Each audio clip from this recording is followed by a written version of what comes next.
She even seems to equate her own energies with volcanoes.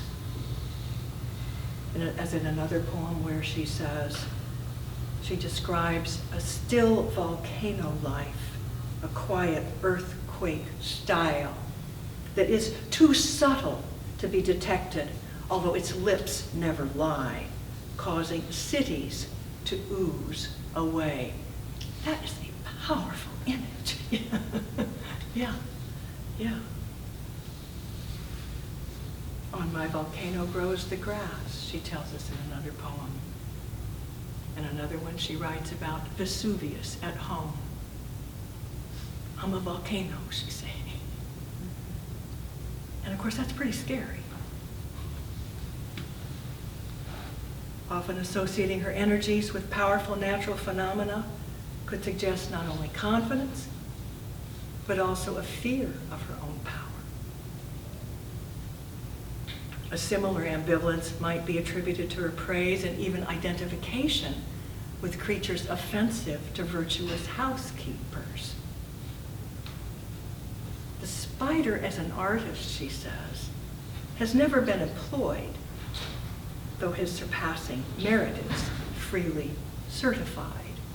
Lots of spiders in Dickinson's poems, and rats. There's one poem, Papa Above, Behold a Mouse, or Powered by the Rat. And then she goes on, Snug in his something cupboards to nibble all the way, while unsuspecting cycles whirl, I'm completely messing up the poem, forgive me, while unsuspecting cycles whirl solemnly away. And it is the most insidious sort of criticism of the unsuspecting cycles, or maybe God, while as if she's identifying with the rat who's sort of nibbling away at the foundations of the culture, and yet nobody can really see her because she's sort of hidden away. In another poem, she says the rat is the concisest tenant. Lots of mice, lots of rats, lots of little creatures that we usually think of as being destructive for housekeepers. She writes in another poem, or it could be in the letters, like God keep me from what they call households. She did not like housework. She did enough of it, but she didn't like it. She was the baker in the family. She was the one who got up at 4 in the morning to light the fires and did all the baking for the house. That whole notion that she was a total recluse, I think we can understand a little better when we realize that her father was a very, very prominent member of the Amherst community.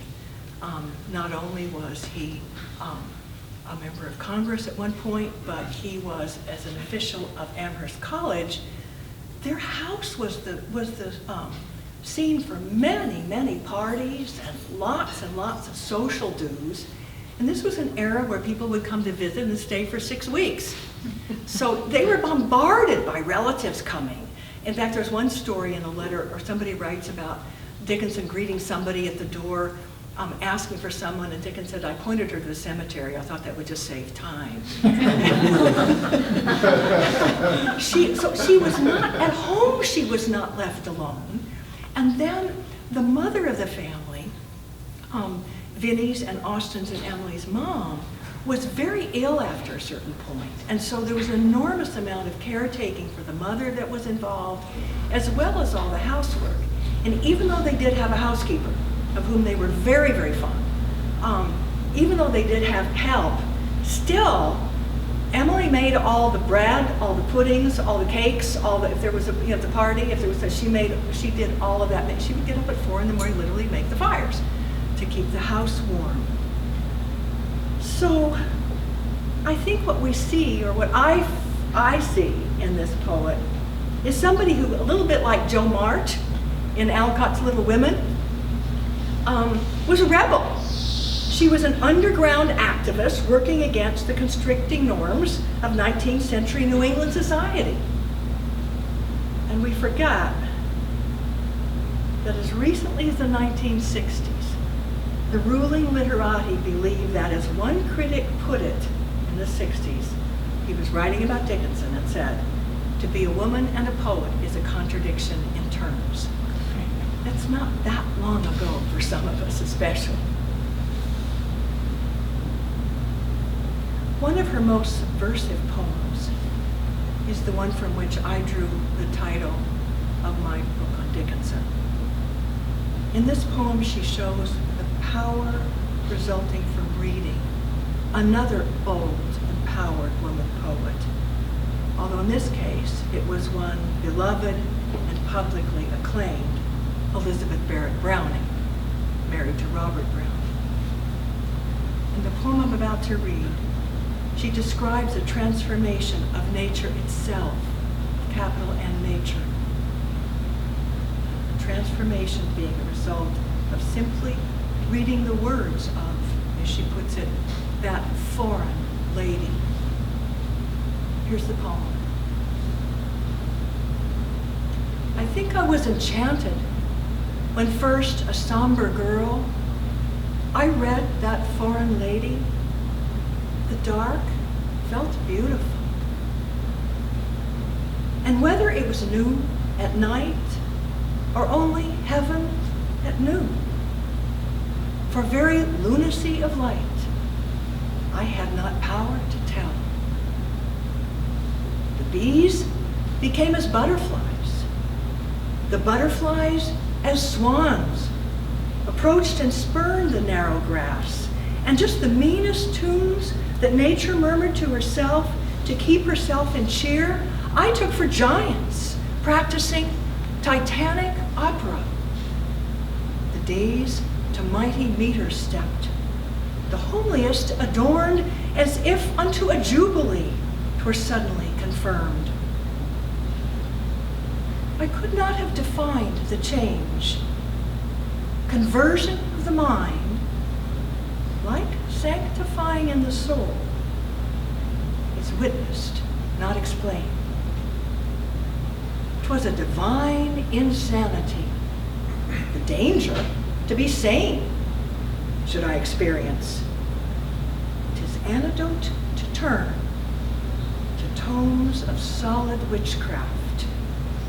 Magicians be asleep, magic hath an element, like deity, to keep. And I think that's one of those poems that also shows her subversive attitude toward the Calvinist religion that she was so surrounded by in her time. Magic has an element like deity to keep. That's pretty subversive.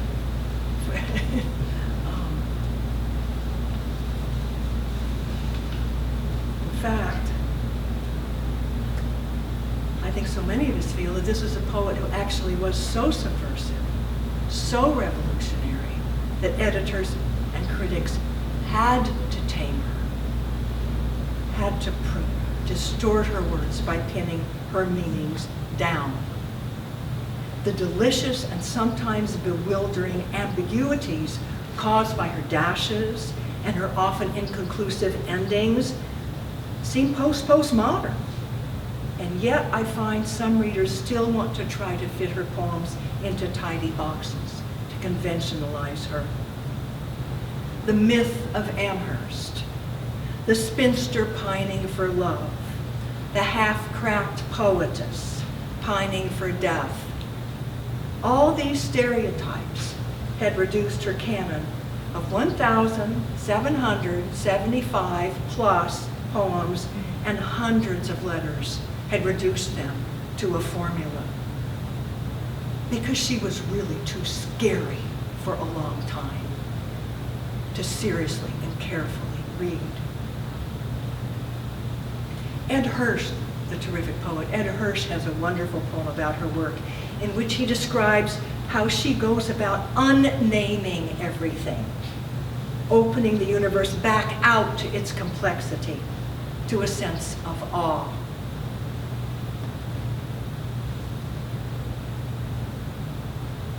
Anne had kindly asked me when we talked, or by email, if I would read some poems of mine.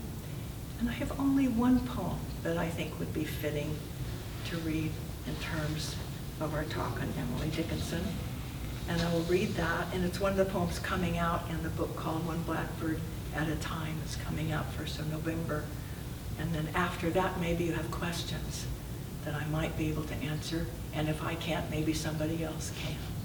So this is a poem called Emily in the Classroom, and it's very short. I've taught Dickinson over and over and over. You know. Emily in the Classroom. Emily in the classroom hovers at the ceiling's buzzing fluorescent lights. The students crack their paperbacks, pressing the valves of her phrases, working them like bellows, determined to light a fire with compacted air, evade the cold that could razor the tops of our heads. They want to illuminate the shadowy dashes, the slivered chasms, seal them for safekeeping under glass.